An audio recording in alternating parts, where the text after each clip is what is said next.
সুপ্রিয় শিক্ষার্থীগণ, তোমাদের রিডক্স বিক্রিয়া এবং জারণ বিজারণ ক্রিয়া সম্বন্ধে আলোচনা করা হয়েছে। অক্সিডেশন ও রিডাকশন, তারপরে জারণ সংখ্যা ও যোজনের মধ্যে পার্থক্য বলা হয়েছে। বিভিন্ন মৌলের মুক্ত অবস্থায় বা যৌগ অবস্থায় জারণ সংখ্যা কীভাবে নির্ণয় করতে হয় সে সম্বন্ধে আলোচনা হয়েছে। এখন যে বিষয়টা আলোচনা করা হবে সেটা হইল জারণ ছাড়া কখনো বিজারণ, বিজারণ ছাড়া কখনো জারণ সংগঠিত হয় না। অর্থাৎ দানশীল ব্যক্তি তখনই দান করতে পারে যখন তার গ্রহণের মতো লোক থাকবে। অর্থাৎ গ্রহীতা এবং দাতা, লেন এবং দেন, লেনদেন, আদান প্রদান। একজন অবস্থাশালী লোক বা ধনাঢ্য লোক সে যদি অর্থ দান করতে চায়, সেখানে তার অর্থ গ্রহণ করার মতো লোক লাগবে। অর্থাৎ একটা মৌল যে পরিমাণ ইলেকট্রন ত্যাগ করবে, বর্জন করবে, যখন সেই ইলেকট্রন বর্জন করবে সেই বস্তুটি জারিত হবে এবং অপরদিকে সে নিঃস্ব ব্যক্তিকে সাহায্য করার জন্য দান করলো, সে দাতা। যে জারিত হবে, জারণ ক্রিয়া অংশগ্রহণ করবে, সে অপরদিকে হয়ে যাবে বিজারক পদার্থ। আর যে ইলেকট্রন গ্রহণ করবে সে হয়ে যাবে বিজারণ ক্রিয়া অংশগ্রহণ করবে। অপরদিকে সে ওই দানশীল ব্যক্তিটির ইলেকট্রন বা অর্থ গ্রহণ করলো, গ্রহীতা হলো, সেই হিসাবে সে হয়ে যাবে জারক পদার্থ। অর্থাৎ দানশীল ব্যক্তিকে সে সাহায্য করলো। আমরা একটা বিক্রিয়া দিয়ে ব্যাপারটা একটু বুঝবার চেষ্টা করি। ধরি আমরা হাইড্রোজেন ও ক্লোরিন এই দুটো বিক্রিয়া করে হাইড্রোজেন ক্লোরাইড উৎপন্ন করলো। হাইড্রোজেন গ্যাস ক্লোরিন গ্যাস চালনা করলে হাইড্রোজেন ক্লোরাইড উৎপন্ন হবে। এখানে হাইড্রোজেন এই গ্যাস এটা পরমাণুতে রূপান্তর হইল। আমরা জানি অণুগুলো সর্বপ্রথমে রাসায়নিক বিক্রিয়ার মধ্যে অংশগ্রহণ করার জন্য অণুগুলো সরাসরি রাসায়নিক বিক্রিয়া অংশগ্রহণ করতে পারে না, সেটা পরমাণুতে রূপান্তর হয়। তাহলে হাইড্রোজেন এক অণু হাইড্রোজেন পরমাণুতে রূপান্তর হলো দুইটি পরমাণু। এখন এই হাইড্রোজেন ইলেকট্রন সে ত্যাগ করবে, ত্যাগ করে হাইড্রোজেন আয়ন। এখন দুটি ইলেকট্রন ত্যাগ করে দুটি হাইড্রোজেন আয়ন, এটা জারণ ক্রিয়া। এই জারণ ক্রিয়া অংশগ্রহণ করলো। অপরদিকে সে হইল বিজারক পদার্থ। অপরদিকে সে হলো বিজারক পদার্থ, অর্থাৎ সে হলো রিডিউসিং এজেন্ট। রিডিউসিং এজেন্ট যেটা হবে সেটা জারণ ক্রিয়া অংশগ্রহণ করবে এবং এটা হলো জারণের অর্ধ সমীকরণ। জারণের অর্ধ সমীকরণ, সমীকরণ নম্বর 1। অপরদিকে ক্লোরিন, ক্লোরিন পরমাণুতে রূপান্তর হয়ে দুটি ক্লোরিন পরমাণু হলো। এক অণু ক্লোরিন দুটি পরমাণুতে রূপান্তর হলো। এখন এই ক্লোরিন ইলেকট্রন গ্রহণ করে ক্লোরাইড হবে। এখন দুটি ইলেকট্রন গ্রহণ করে দুটি ক্লোরাইড আয়ন, তাহলে ইলেকট্রন গ্রহণ করে সে হলো বিজারণ। বিজারণ ক্রিয়া অংশগ্রহণ করলো, বিজারণ ক্রিয়া, এবং সেটা হলো বিজারণের অর্ধ সমীকরণ। অর্ধ সমীকরণ। অপর দিক দিয়ে সে হলো জারক পদার্থ। অপরদিকে সে হলো জারক পদার্থ। এখন দুটি হাইড্রোজেন আয়ন এবং দুটি ক্লোরাইড আয়ন একসঙ্গে বিক্রিয়া করে হাইড্রোজেন ক্লোরাইড উৎপন্ন করলো। এখন যদি আমরা বিক্রিয়াটাকে যোগ করি তাহলে এটা উৎপন্ন হয়েছিল, এটা আর নেই।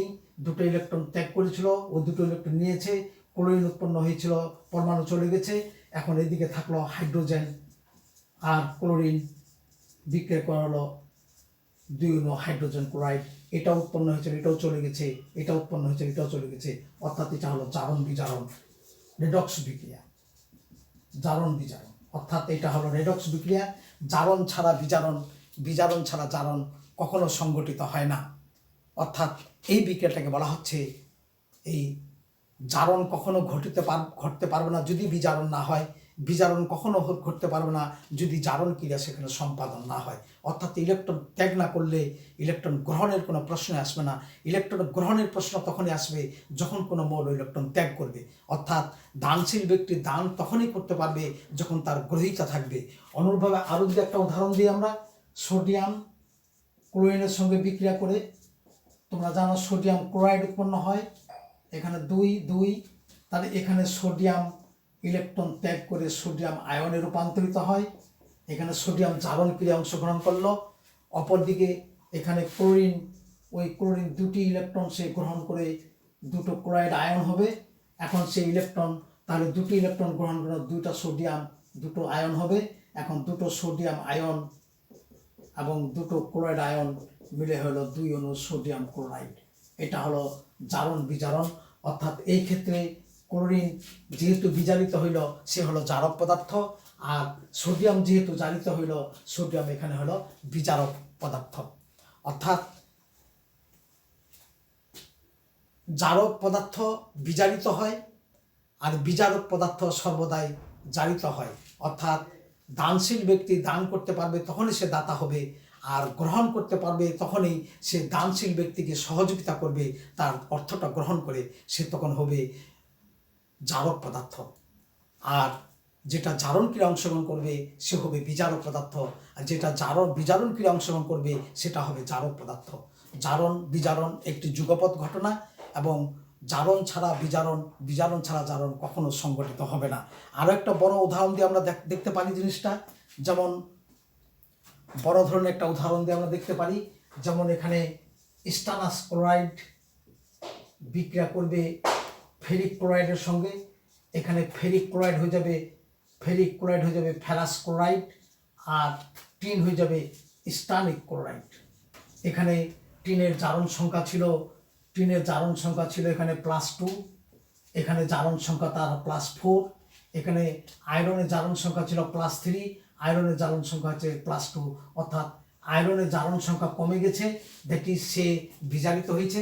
অপরদিকে টিন জারিত হয়ে এখানে স্টানিক ক্লোরাইড রূপান্তর হয়েছে, অর্থাৎ সে জারিত হয়েছে, অপরদিকে সে বিজারক পদার্থ, সে বিজারিত হয়ে অপরদিকে সে একটি জারক পদার্থ। অর্থাৎ জারণ এবং বিজারণ একই সঙ্গে ঘটে, এবং এটা একটা যুগপৎ ক্রিয়া। জারণ বিজারণ একটা যুগপৎ ক্রিয়া। জারণ ছাড়া বিজারণ, বিজারণ ছাড়া জারণ কখনো সংগঠিত হয় না। এইভাবে অসংখ্য আমাদের উদাহরণ আমরা দিতে পারবো। শুধু এটুকু মনে রাখবে, যে পদার্থ ইলেকট্রন বর্জন করে সে জারণ ক্রিয়া অংশগ্রহণ করে এবং সে নিজে হয়ে যাবে বিজারক পদার্থ, কারণ অন্য বস্তুটাকে সে বিজারণ ক্রিয়ার জন্য সহযোগিতা করে। আর যে বস্তুটি আবার ইলেকট্রন গ্রহণ করে সে নিজে বিজারিত হয়, তার মানে এই তার আগের বস্তুটি সে জারণ ক্রিয়ার জন্য সাহায্য করে, সে তখন হয়ে যাবে জারক পদার্থ। জারক পদার্থগুলো বিজারিত হয়, বিজারক পদার্থগুলো সর্বদাই জারিত হয়। সমান চিহ্নের এই পাশে জারণ বিজারণ লেখা লাগবে, আর এই পাশে জারক, যেমন জারণ ক্রিয়া এই পাশে বিজারক পদার্থ, আর এই পাশে বিজারণ ক্রিয়া এই পাশে জারক পদার্থ। অর্থাৎ সমান চিহ্নের এই পাশে আমরা জারক এবং বিজারক পদার্থ চিহ্নিত করব। এই হলো জারণ বিজারণ সম্পর্কে তোমাদের ধারণা।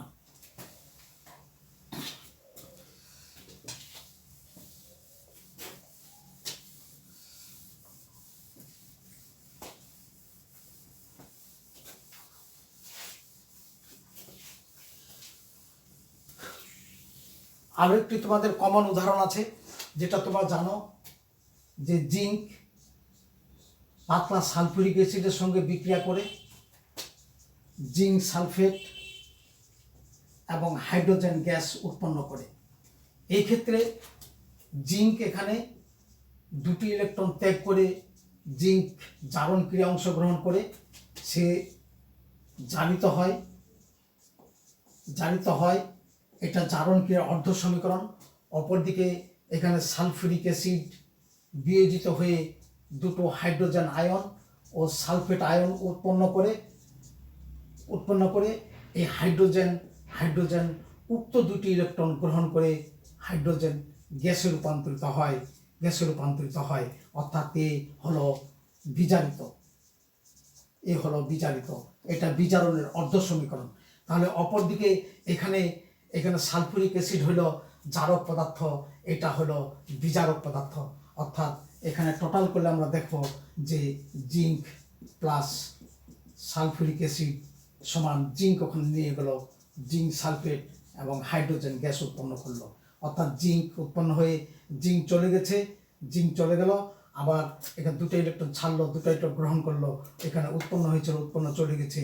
এইভাবে আমরা জারণ বিজারণ সংখ্যাটা, এটা হলো একটা জারণ বিজারণ ঘটনা।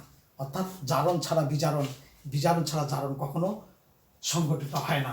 এই হলো এখানে অপরদিকে এ হলো জারক পদার্থ আর এ হলো বিজারক পদার্থ।